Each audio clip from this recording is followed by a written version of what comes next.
La saison 2023-2024 est lancée, les amis, c'est l'occasion de profiter des opportunités de pronos sur BetClick. 100 € de bonus sur le premier pari s'il est perdant avec le code LEXCITY via le lien en description. Conditions pour jouer dans le bandeau jaune en bas de l'image. Launch.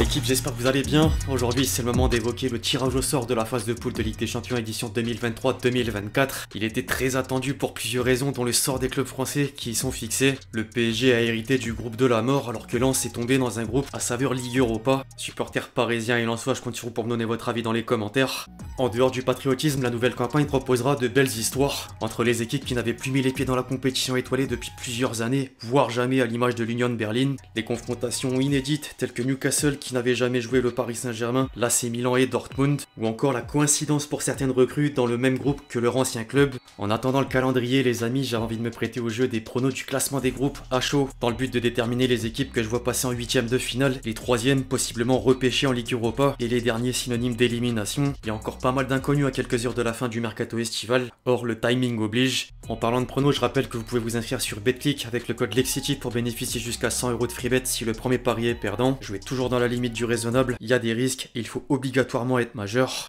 Le lien est disponible dans la description. On lance les hostilités par ordre chronologique avec le premier groupe qui n'est pas le plus difficile à cerner. Au contraire, deux cadors sont au-dessus des deux autres et je parle évidemment de Manchester United et du Bayern. Copenhague aura du mal à aller chercher une qualification en phase finale. Le champion de Danemark a déjà galéré lors du tour préliminaire au moment de passer le Sparta Prague au penalty, puis dans la foulée face au champion de Pologne. Je les place 4e derrière le Galatasaray. L'effectif du champion de Turquie est assez solide et s'est d'ailleurs bien renforcé lors du mercato estival. 11 joueurs ont débarqué dont Icardi, Ziyech, Wilfried Zaha, Tete, Demirbay ou encore Angelino. Du beau monde. Il faudra néanmoins espérer une faute de parcours des deux autres. Manchester United, d'une part, qui attend de pouvoir aligner Højlund à la pointe de l'attaque. Amrabat s'apprête également à rejoindre les Red Devils. Et le Bayern, d'une autre, l'ogre bavarois est le favori du groupe. Harry Kane s'est déjà adapté à la Bundesliga avec 3 buts au compteur, et nul doute qu'il aura les crocs pour aller chercher le plus de trophées possible. Bayern 1, Manchester United 2, Galatasaray 3 et Copenhague 4. C'est les émotions, comme dirait un certain Zinedine. 21 ans plus tard, mon lance est de retour dans la meilleure des compétitions avec un clin d'œil à l'histoire. Les plus anciens ou passionnés ont souvenir de la double confrontation face à Arsenal lors des demi-finales de la Coupe UEFA en l'an 2000, ou encore lors de la victoire à Wembley quelques années plus tôt en Ligue des Champions. Inutile de dire que c'est pas une mince affaire de prendre des points face aux vice-champions d'Angleterre. Les Gunners avaient réussi à rivaliser avec Manchester City la saison dernière et sont un cran au-dessus de leurs concurrents. Par contre, derrière, tout est possible. Séville est le vainqueur de la compétition sœur, mais galère depuis le début de saison en Liga avec 3 défaites. Le club andalou a également de gros problèmes financiers, comme l'atteste le départ de Monkey, le directeur sportif. Est-ce qu'ils seront capables de rehausser le niveau à l'échelle européenne ? Affaire à suivre. Ensuite, le PSV a plus que rassuré lors des éliminatoires, sauf que le marché des transferts peut encore jouer un rôle majeur. Ibrahim Sangaré, qui était dans le viseur du Paris Saint-Germain durant un temps, prend la direction de Nottingham Forest, tandis que Bakayoko laisse planer le doute. En parallèle, le gros bémol de Lens, c'est le manque d'expérience. C'est la seule des 32 équipes avec aucun joueur qui a joué ne serait-ce qu'un seul match de Ligue des Champions. Les yeux seront également rivés sur Andy Diouf et Eli Wahi après les départs de Seko Fofana et d'Openda. En vrai, t'as Arsenal en tête et derrière, c'est porte ouverte. Mon chauvinisme va me faire dire Lens 2e, le PSV 3e et Séville 4e. Après le choc Bayern-Manchester United, le choc Naples-Real Madrid, le vainqueur du Scudetto contre le club le plus titré de la Ligue des Champions. L'atout numéro 1 des Napolitains, c'est que les meilleurs éléments sont restés. De Laurentiis est parvenu à conserver le duo Kvara-Osimhen. Le club italien s'est également attaché les services de la pépite Lindstrom, et il reste à savoir si Rudi Garcia sera capable de continuer le travail de Spalletti.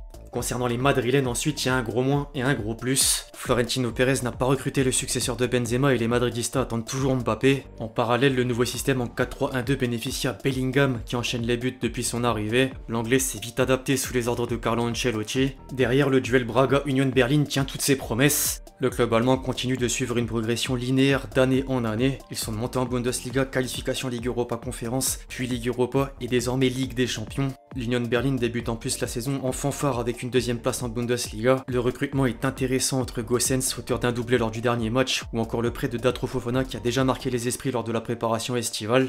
Je mets le petit nouveau en 3, Braga en 4, le Real Madrid en 2 et Naples en 1.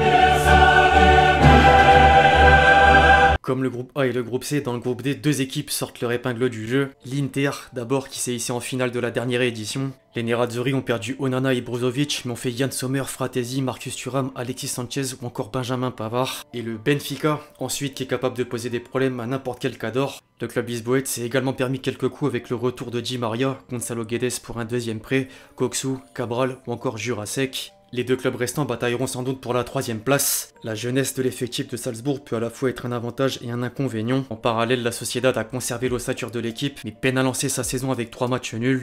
J'ai plus tendance à mettre le club autrichien au-dessus du club espagnol. Je vais rester là-dessus. Avec le groupe D, le groupe E est sans doute l'un des groupes que j'ai le moins envie de suivre. Je sais pas vous, dites-moi dans les commentaires. Je vais pas m'étendre trop longtemps parce que j'ai pas beaucoup d'informations, même si je sais que le Feyenoord est le champion des Pays-Bas. La Lazio inquiète depuis la reprise, l'effectif est vieillissant et les arrivées d'Ongendouzi seront à suivre. L'Atlético de Diego Simeone stagne depuis quelques temps et le Celtic, j'ai pas trop suivi. Je vais me lancer sur Atlético 1, Feyenoord 2, Celtic 3 et Lazio 4. Le voici, le voilà, le groupe de la mort de la Ligue des Champions version 2023-2024. Le PSG devra répondre présent d'entrée pour espérer une qualification en 8ème de finale, car les 4 équipes peuvent prétendre aux 2 premières places. Au-delà de parler de forme ou de mercato, le storytelling mérite une attention particulière. On va tout de même assister au duel du golf entre Qatari à la tête du Paris Saint-Germain et Saoudien derrière Newcastle. En parlant de Newcastle, un certain Sandro Tonali va retrouver San Siro plus tôt que prévu en tant que Magpies. Un ancien gardien milanais en la personne de Donnarumma fera face à un ancien gardien parisien en la personne de Mike Maignan. Sans oublier la fratrie Hernandez, Théo et Lucas. Autant dire que l'impatience est déjà présente. Au rayon sportif maintenant, c'est difficile, vraiment. J'ai peut-être une petite réserve sur Dortmund qui n'est plus le même depuis les départs de Bellingham ou encore Haaland. Par contre, derrière, c'est la question à 1 million. L'AC Milan revient bien depuis quelques saisons. Le gros projet Newcastle avance doucement mais sûrement avec un recrutement intelligent. Alors que Paris s'est activé de toutes parts sur le mercato estival mais doit encore s'acclimater à la patte Luis Enrique. Allez, je vais me positionner sur Dortmund 4ème, Newcastle 3ème, l'AC Milan 2ème et donc le PSG 1er. Le groupe G offre un boulevard pour Manchester City, on va pas se mentir. Le tenant du titre ne fera qu'une bouchée de l'Étoile Rouge Belgrade et des Young Boys de Berne. Quant à Leipzig, il suffit de faire un petit retour sur mémoire. 13 mars 2023, 8ème de finale retour de Ligue des Champions. Haaland, quintuplé, personne ne l'a oublié celui-ci. Les deux équipes sont d'ailleurs habituées à s'affronter sur les 2 dernières années puisque c'est la 5ème et 6ème fois qu'on assistera à un Leipzig-Manchester City, Manchester City-Leipzig. Pas de suspense, City 1, Leipzig 2, Étoile Rouge Belgrade 3 et Young Boys de Berne 4ème. Alors je parlais de boulevard pour Manchester City, je peux dire presque la même chose pour le Barça dans le dernier groupe. Le club catalan devra surtout faire attention à Porto qui peut jouer les troubles faites à l'image du Benfica. En revanche, même si le Shakhtar était capable de faire mal aux rivales sur les campagnes précédentes, l'effectif a changé et la situation du pays n'arrange rien. Tous les matchs sont à l'extérieur. Quant à Anvers, c'est l'inconnu total pour moi. J'avais juste vu qu'ils étaient devenus champions de Belgique sur le fil avec un scénario de dingue. Pour autant, j'ai pas du tout suivi les matchs des hommes de Van Bommel.